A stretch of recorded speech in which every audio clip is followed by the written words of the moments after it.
और Delhi Rouse IAS coaching centre के basement में 3 छात्रों की मौत के बाद छात्रों का हंगामा अब भी जारी है। छात्र दोषियों पर कार्रवाई की मांग कर रहे हैं। वहीं बीजेपी ने केजरीवाल सरकार के खिलाफ हल्ला बोला है। आज दिल्ली बीजेपी के कार्यकर्ता सुबह 11 बजे आम आदमी पार्टी के दफ्तर का घेराव करने जा रहे हैं। बीजेपी का आरोप है कि हादसे के लिए दिल्ली सरकार और एमसीडी जिम्मेदार है। वहीं दिल्ली हादसे की गूंज आज संसद में भी सुनाई दे सकती है। बीजेपी सांसद इस मुद्दे को उठाकर दिल्ली सरकार पर सवाल उठा सकते हैं।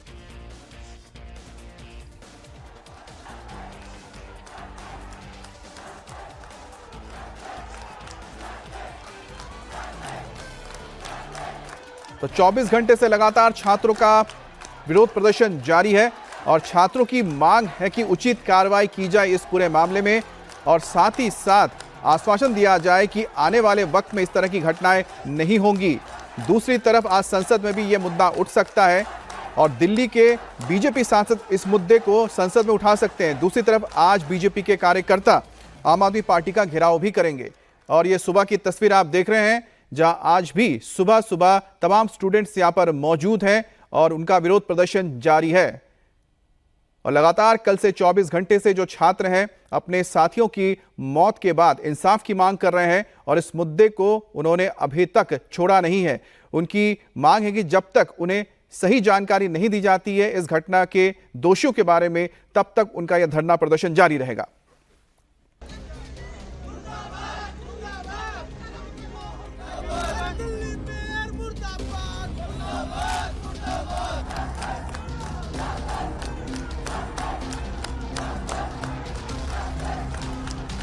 दिल्ली के राउज आईएएस कोचिंग सेंटर में 3 छात्रों की मौत के बाद एक तरफ छात्र सड़कों पर प्रदर्शन कर रहे हैं, वहीं दूसरी तरफ इस मामले पर अब सियासत भी खूब हो रही है। बीजेपी इस हादसे के लिए सीधे केजरीवाल सरकार और एमसीडी को जिम्मेदार बता रही है। बीजेपी का आरोप है कि दिल्ली सरकार के भ्रष्टाचार और एमसीडी की लापरवाही ने 3 छात्रों की जान ले ली।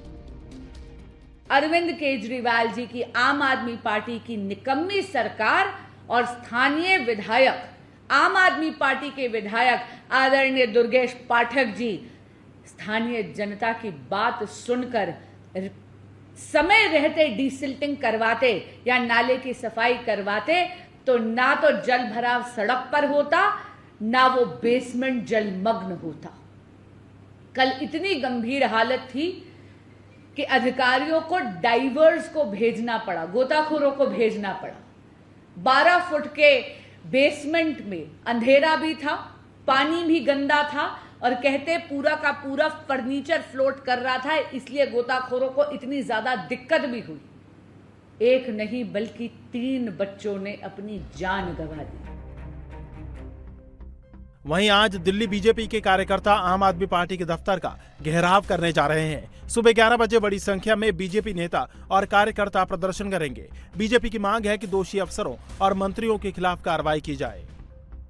सरकार दिल्ली की है जो लगातार कभी एलजी को, कभी एमसीडी कमिश्नर को, कभी दुनिया भर की एजेंसियों को दोष दे रही है।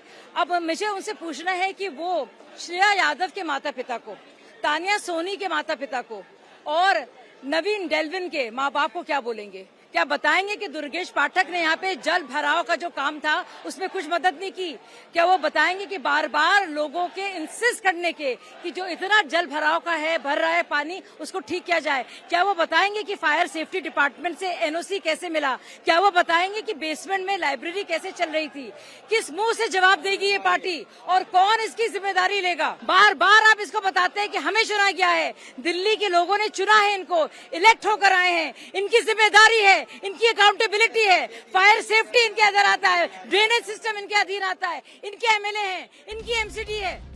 वहीं आज संसद में भी छात्रों की मौत का मुद्दा उठ सकता है। बीजेपी सांसद संसद में इस मुद्दे को उठा सकते हैं।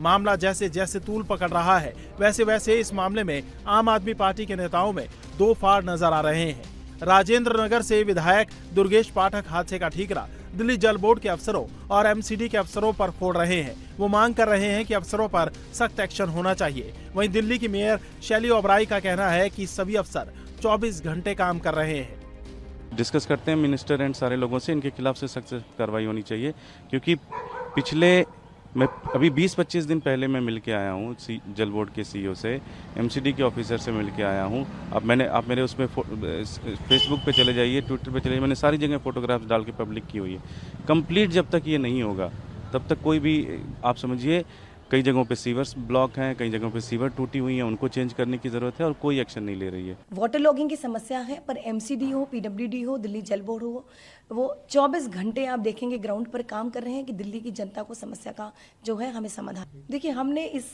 लेटर में साफ साफ निर्देश दिए कमिश्नर एमसीडी को कि जितने भी कोचिंग सेंटर्स ऐसे वॉयलेट करके बायलॉज को चल रहे हैं बेसमेंट में, उन पर कार्रवाई की जाए और सख्त से सख्त एक्शन लिया जाए।